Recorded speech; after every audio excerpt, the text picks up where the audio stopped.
அன்பான சகோதர சகோதரிகளே, தேவ பிள்ளைகளே, கிறிஸ்துவின் மனவாட்டிகளே, உங்கள் அனைவருக்கும் நம் ஆண்டவராக இயேசு கிறிஸ்துவுடைய கிருபையும் சமாதானமும் நம்மில் என்றும் உண்டாயிருப்பதாக. ஆமேன். இந்த நாளிலும் பரிசுத்த ஆவியின் வெளிப்படுத்துகிற சத்தியத்திற்காக நன்றி செலுத்துவோம். இந்த நாளில்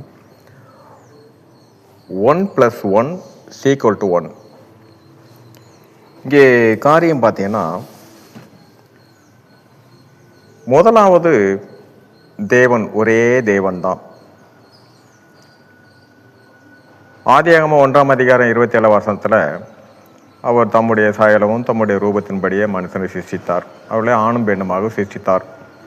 இப்போ தேவன் தம்முடைய சாயலாகவும் ரூபத்தின்படியே இந்த மனுஷனை சிருஷ்டிக்கும் போது இந்த மனுஷனுக்காக வேறு ஆன காரியங்கள் எதுவுமே அல்ல. தேவன் எண்ணுகிற காரியத்தை இவன் செய்தான். ஏனென்றால் தேவன் முழுமையாக இவனை பிரித்து பார்க்கவே கிடையாது. எவ்வளவு ஒரு காரியமா தேவன் தம்முடைய சாயலாகவே தம்முடைய ரூபத்தின்படியே சிருஷ்டித்தார்னா அவ்வளவு அவனை நேசித்த நேசிப்பு. சரி, இப்படி ஆதாமை ஆவிக்குள்ளாக தன்னை போல ஒரு ஆவிக்குள்ள ஒரு மனுஷனாக சிருஷ்டித்தார். பின்பு அவனுக்கு உள்ளாகவே ஏவாள். அங்கேயும் பிரிப்பு கிடையாது, இருவரும் ஒன்றுதான். இப்படி இருந்த வேளையில தான் அந்த ஆதாமை கொண்டு வந்து பண்படுத்தும்படியாக அவனுக்கு கட்டளையிட்டார். பண்படுத்தும்படி, அந்த பண்படுத்தும்படிவன் பார்த்தீங்கன்னா தேவனை சார்ந்திருக்கிறவன், அவனுக்கு சுயமான எந்த அறிவும் அல்ல. பண்படுத்தினான். தேவன் என்ன எண்ணினாரோ அதை அவன் செய்தான். சுய சிந்தனை அல்ல, தேவன் என்ன எண்ணுகிறாரோ அதுதான். இப்படி இருக்கிற வேளையில் இந்த பழத்தை புசிக்க வேண்டாம் என்று தேவன் ஆதாமுக்கு கட்டளையிட்டார். அவனுக்கு உள்ளாகத்தான் விழா எலும்பாக ஏவாள் இருந்தாள். ஆனாலும் மீறுதலினால் அந்த பழத்தை புசிக்கும் போது ஏவாள் ஆதாமிடத்தில் கொண்டு வந்து கொடுக்கும் போதும் ஆதாம் வேண்டாம், இதை கர்த்தர் நமக்கு புசிக்க வேண்டாம் என்று கட்டளை கொடுத்திருக்கிறார் என்று சொல்லல. காரியம் என்னன்னு பார்த்தீங்கன்னா, அவர்கள் இருவரும் ஒரே ஆவிக்குள்ளாக தான் இருந்தார்கள். தீமை நன்மை எதுவுமே தெரியாது அவளுக்கு. நன்மையை மட்டும்தான், தீமையே தெரியாது.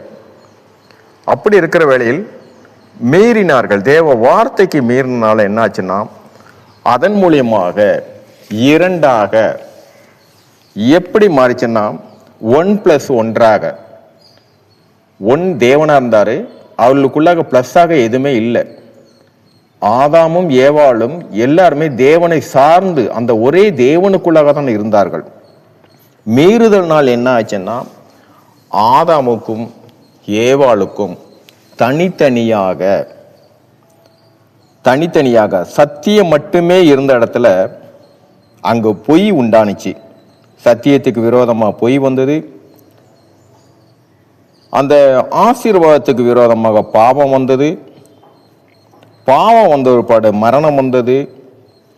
அதற்கு அப்புறம் பார்த்தீங்கன்னா பரலோகம் என்பதற்கு எதிராக பாதாளம்.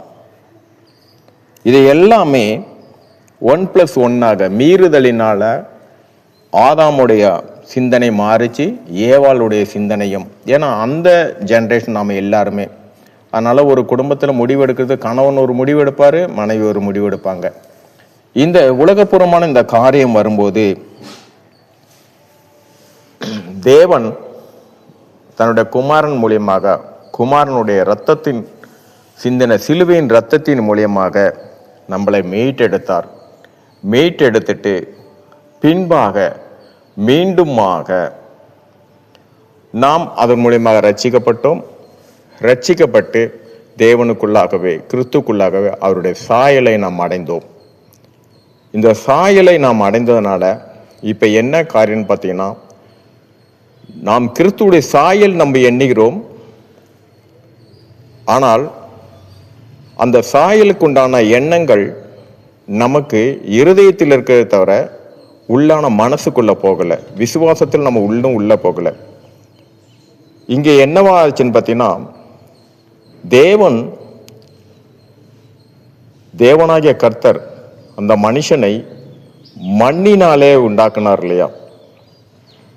மீண்டுமாக சிலுவையின் இரத்தத்தின் மூலமாக கிறிஸ்துவுடைய சாயல் நாம் அடையும் போது நாம் என்ன ஆகிட்டோம் என்றால், இந்த மண்ணினால் உண்டாக்கப்பட்ட ஜீவன் சுவாசத்தை கொடுப்பதற்கு முன்பாக அந்த மண்ணான உருவம் என்னவா இருந்ததோ அதுவாகத்தான் நாம் வந்துவிட்டோம்.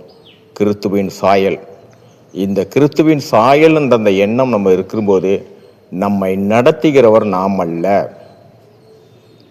ஜீவ சுவாசத்தை கொடுத்த நம் ஜீவனின் அதிபதியான நம் ஆண்டவராகிய இயேசு கிறிஸ்து தான். இந்த காரியத்தில் நம்மளோட விசுவாசம் இருக்கணும். அதை தான் இயேசு கிறிஸ்து என்ன சொல்றார் என்றால், சதா காலங்கள் நான் உங்களுடனே கூட இருக்கிறேன். அந்த மகிமை உள்ள கிறிஸ்து உங்களுக்குள்ளே இருக்கிறார். கொலசையெல்லாம் இருக்கும். அப்போ பார்த்தீங்கன்னா அந்த மகிமை உள்ள கிறிஸ்து உங்களுக்குள்ளே இருக்கிறார்னு போது நாம் யாராக இருக்கிறோம்? நம்மை நடத்துகிறவர் யார்? நம்மிடத்தில் ஒன்றுமில்ல, சகலமும் அவர் சாயலால் இருப்பதினால் அவர்தான் என்னை நடத்துகிறார் என்று நம்ம ஒவ்வொரு காரியத்திலும் அவரோட சாயல் என்று நம்ம நினைக்கிறோமே. ஆனால் அந்த விசுவாசத்தின்படி எப்பொழுதும் அந்த எண்ணங்கள் நமக்கு உண்டாகி அது வளர தொடங்குதோ, முழுமையாக இந்த பாவம் என்ற இச்சை என்ற காரியமே நம்ம இடத்துல தோணாது. சகலத்தையும் எப்பொழுது நாம் ரட்சிக்கப்பட்டோமோ, தேவனிடத்தில் ஐக்கியப்பட்டோமோ, அப்பொழுதே கிறிஸ்துவுடைய சாயல் நம்ம அடைந்து விட்டோன்னு அந்த விசுவாசத்தில் வரும்போது இது எல்லாமே முழுமையாக 1+1 அல்ல, ஒன்றே ஒன்றுதான். கிறிஸ்துவும் நாமும், நாம் அவரோட சாயல். இந்த சாயல் எங்கே போகுது பார்த்தீங்கன்னா, அந்த கிறிஸ்துக்கு உள்ளிருந்து தான். ஒரிஜினல் அவரே, நாம ஜெராக்ஸு. அங்கேருந்து தான் எல்லாம். எப்பொழுதும் அதே மாதிரி மறுரூபம் ஆகும்போதும், மறுரூபம் நாம் ஆகுவதற்கு கிறிஸ்துவென்ற சாயல் படியே நாம் இந்த விசுவாசத்தில் இருக்கும்போது 1+1 கிடையாது, சிங்கிள், ஒன்னே ஒன்று, ஒரே தேவன். ஏனென்றால் எப்படிக்குள்ள காரியத்தை போவோம்னா, எந்த சாயலின்படி எந்த ரூபத்தின்படி தேவன் நம்மை சிருஷ்டித்தாரோ அந்த ரூபத்தின்படி நாம் செல்வோம். அப்பொழுது அடையாளம் ஒன்றுமே அல்ல. சரி, இந்த நாளிலும் பரிசுத்தாவின் வெளிப்படுத்தின சத்தியத்திற்காக நன்றி செலுத்துவோம். இந்த காரியத்தின் மூலம் எல்லாவற்றிலும் மூவரிலும் ஒருவராக இருக்க தேவனே, உம்முடைய நாமம் ஒன்றுக்கே மகிமை உண்டாவதாக. ஆமென்.